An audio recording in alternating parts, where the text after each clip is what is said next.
Vendredi 19 septembre 2025, mesdames et messieurs, bonjour et bienvenue dans votre journal au sommet de ce 13h.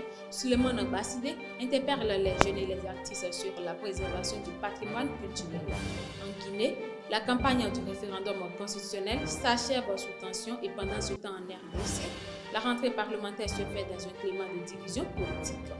En sport, le Bénin retrouve le top 20 africain au classement FIFA, une performance qui récompense les Guépards après leur victoire lors des éliminatoires du Mondial 2026.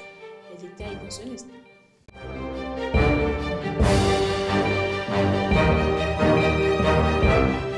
Rebonjour chers fidèles internautes. Face à la perte des valeurs culturelles qui grandit de jour en jour chez les jeunes et les artistes, Souleymane Basidé, journaliste culturel, lance un message à ceux qui délaissent leur patrimoine au profit d'autres pratiques.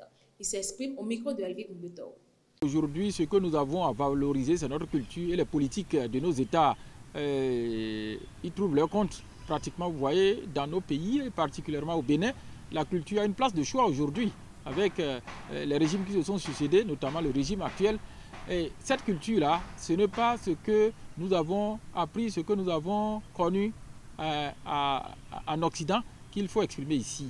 C'est ce que nous vivions par le passé, ce que nos parents, nos grands-parents, nos ancêtres vivaient. C'est nos sites historiques, c'est nos sites sacrés, donc c'est notre patrimoine culturel.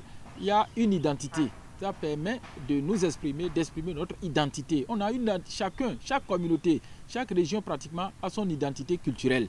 Et c'est ce que nous recherchons. Il faut apprendre à connaître l'autre. Dans ce cadre-là, nous aurons donc à voyager comment, c'est-à-dire à nous déplacer pour aller connaître la culture de l'autre. Et c'est ça qui fait la richesse, en fait, la culture générale. Donc, nous devrions mettre au premier plan notre culture qui exprime notre identité pour qu'on nous connaisse mieux, pour qu'on nous comprenne mieux, pour faire passer nos messages à notre communauté et disons à la communauté internationale. Voilà ce que j'ai comme message à nos artistes qui sont dans la plupart des cas dans le modernisme à moitié, donc de la musique moderne d'inspiration traditionnelle. Ce n'est pas, disons, une panacée pour réussir dans la promotion culturelle, mais on pourrait quand même se ressourcer davantage dans notre culture. Mais je dis également que la culture aussi est dynamique par le biais du brassage interculturel, du brassage interethnique. La culture est dynamique et peut connaître des ajouts et peut connaître également des influences étrangères, mais la source peut demeurer telle, j'allais dire, le noyau peut demeurer tel, et puis on pourrait peut-être agrémenter culturellement et non déformer carrément, ou j'allais dire enfreindre à la culture et tuer notre culture complètement comme nous le constatons ailleurs. Après plusieurs mois de silence, l'ancien ministre de l'eau et des mines, Samou Seydou Adambi, signe son retour sur la scène politique. Il est attendu à Parakou le 21 septembre prochain pour marquer sa rentrée politique au sein du bloc républicain. Un rendez-vous très suivi qui devrait rassembler élus, militants et sympathisants du septentrion. Sa Majesté Baba Damagui, Premier ministre du roi de Parakou, a apporté un appui technique à Dema Radio FM. L'autorité traditionnelle a offert des équipements professionnels pour renforcer la qualité des productions et soutenir la valorisation du patrimoine Baton. Ce geste vise à encourager la radio dans la couverture des grandes manifestations culturelles, notamment la Gani de Parakou. À l'international, la rentrée parlementaire s'ouvre sous tension à Kinshasa. La Guinée conclut sa campagne pour le référendum constitutionnel sous tension. Et aux États-Unis, l'expulsion d'un étudiant pro-palestinien ravive le débat sur la liberté d'expression. Le point avec Sylvie Dédéo.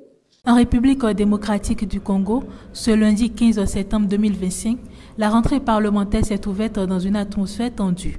Des pétitions ont été déposées pour demander la destitution du président de l'Assemblée nationale, Vital Kamerhe, accusé d'opacité dans la gestion des ressources. Cette initiative, soutenue par des élus du parti présidentiel et de l'opposition, illustre les divisions internes et pourrait ralentir l'examen du budget national.